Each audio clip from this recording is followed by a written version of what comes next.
What's going on, everybody? I drove down here to Lower Illinois to Crab Apple Orchard, I believe is the name of the town, and doing some racing. And off here at the start, pretty much just took it easy. I haven't ridden in about a month and a half. It's all snow up here where I live in Michigan, and just wanted to come down here to make sure my bike was sorted for our big trip to Tennessee, which is in a couple weeks. Here right off the bat, I should have stayed. I should have stayed and waited, but I've got a terrible problem in not waiting, and I make a really bad decision coming up here. If I would have just stayed and waited a second, these guys would have got up the hill and everything would have been fine, but I back up and pull this move. And I almost had it there for a second, but I hit something and it threw me off to the right. But the problem here is this hill is just so slippery. It's not so bad like right here, but up, as you can see, everybody is now going, so if I just would have waited 2 seconds, I would have been fine.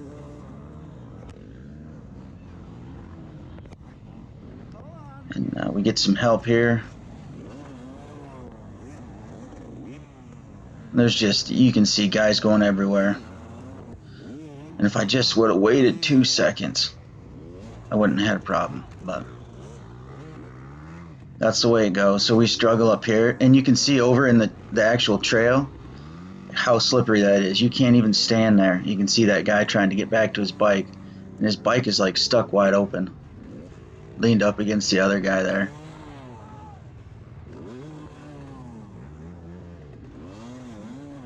And right where that guy is in front of me, there's like a little knoll right there. It's a little bit steeper, and it's so slippery. I mean, you can't even stand on this hill. As you can imagine, this is a great way to start a race, especially after sitting down here or sitting way up here in the snow and not doing any riding. So I am winded at this point. Should have done some jumping jacks or something before the race, get the blood pumping. It's definitely pumping now. But like standing right here, I can't move forward. I can't take a step. As everybody knows, your bottom of your riding boots are pretty much smooth. So I literally couldn't take a step until this guy here, and he's having trouble stepping over to me. That's why he's not helping, is he can't just step out there. He'd fall right on his butt. But he leans way over and gives me just enough of a tug to get me going. I really appreciate that. Because he wasn't, I mean, he's in street clothes. He doesn't want to go out there and get all muddy. Why would you? But as you can see right there, again, I can't keep up with the bike. Like, you're slipping, your feet are slipping. So, and some other guys come over and help. This guy, he's all muddy. He's got some muck boots on though, so I appreciate the help. We get up here and I am just, oh, the heart rate is pegged. And like, what are we, like 200 yards off the start? So it's going great.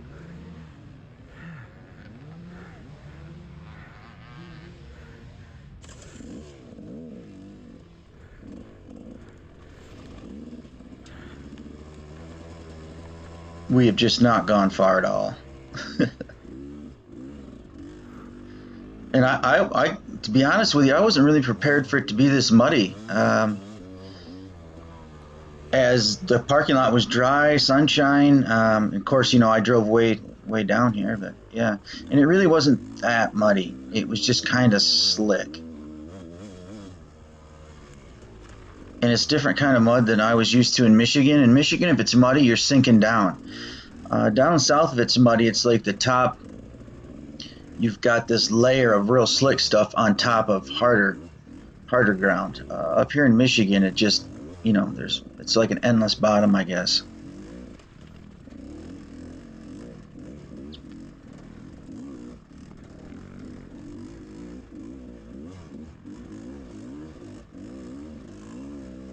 But through here, you're doing just fine.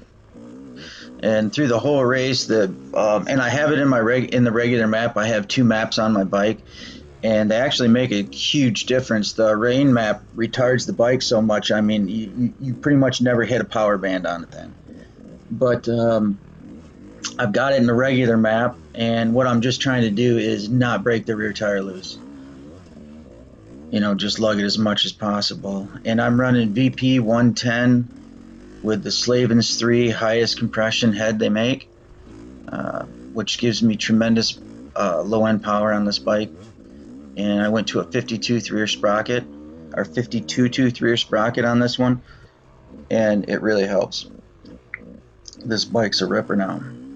That was what's kind of lacking with these gases from jump, is it's not as strong as a motor as the KTMs. Now with a little bit of work, it can be close. You can't really make this bike like aggressive like a KTM SX. You need to, it would need a different cylinder. I guess there's with the power valve. They tried to do it with, I think, Bradshaw's bike when he was riding for gas, or I forget. I think it was Bradshaw, but yeah, and they couldn't really make it as aggressive as a moto bike, but they can make it pretty aggressive. But yeah, the motors just aren't. That's what would be the difference between the gas and the KTMs, other than the WP suspension. The KTMs definitely have a little bit better of a motor. Of course, now that KTM owns gas, we'll see what happens. But if they put the KTM 300 motor, and that's what I'm riding, is an XC 300. If you put that 300 motor in a gas frame, it'd be pretty sweet, especially if you kept the KYB suspension. For me, is positive. I'm not a big high speed, which is odd to say since I love track racing, but off-road I'm not big into the high speed stuff. Save that for bikes that are meant for it. A nice smooth track. Trails are awesome.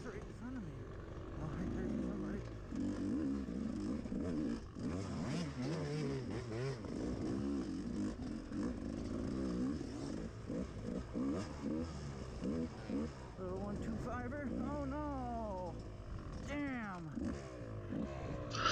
And right here, this is 2 times I got stuck in this race, and every time it was on hills where you just couldn't get a run. Right there, there's rocks at the bottom, but like that guy in orange, why would you just stand there with your bike?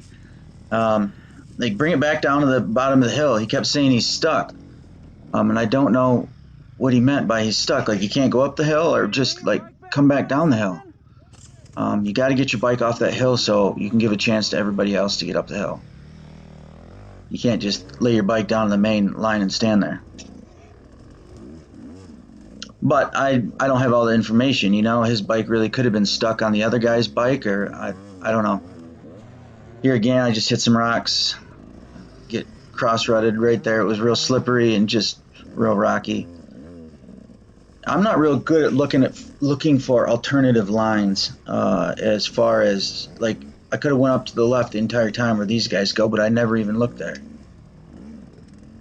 And we got some other guys coming up here, and they're just going to be like, shoot, screw it, I'm going to the left. Look, it takes this guy seconds, and I never even saw that.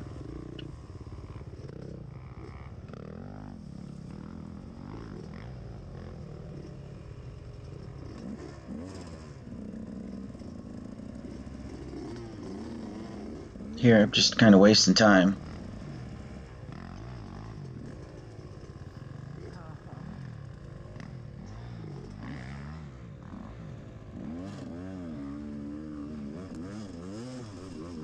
And here's another thing we don't have up here, up north, is these vines. These things are crazy. They're like ropes. Look, I get through them, and after the race, I had it's like rope wound up all around my front and rear tire. We do not have vines up here. Not like that. No, not at all. But you can see them all in the trees and stuff, like spider webs. At a race, I don't remember where it was down south, but I had caught a vine on a foot peg or something, and it yanked me right off my bike, stopped the bike, I went flying. There's something else.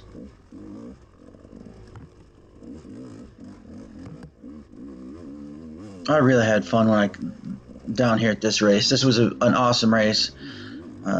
Even though it was as wet as it was a lot of fun. I wish I would have came down here with more than just me, so could have ridden a little more aggressive. Being by myself and 10 hours away from home, you kind of got to take it easy, play it smart. I have no idea how I finished. Um, I know the one lap took me over an hour.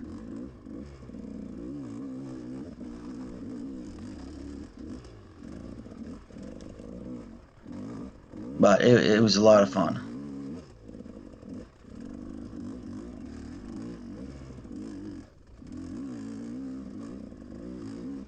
I watched snippets of this race before and saw it was kind of like this. So and next month we're going to Tennessee for the same, you know, the trip we do every year. I've got lots of videos on it, but so I went with this, the Tusk tire, right? The Tusk dual tire or whatever the heck you call it. Adventure tire, or hard enduro tire. I don't know what the hell you call it. That's what I'm running on the rear, and it is doing fantastic. Now granted, I'm not doing any high speed stuff here, but that's not why we have it on.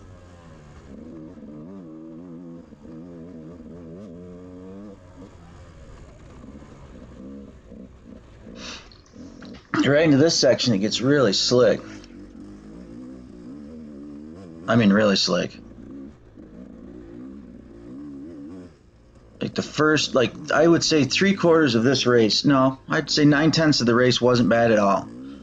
And then you got like this little spot, like right up through here, was crazy slick.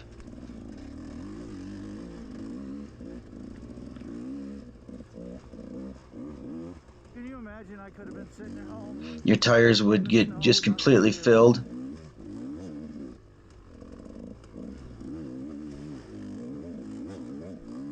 All it took was talking to my parents and coming over, watching the old doggies. And 9 hours of driving, each way that is.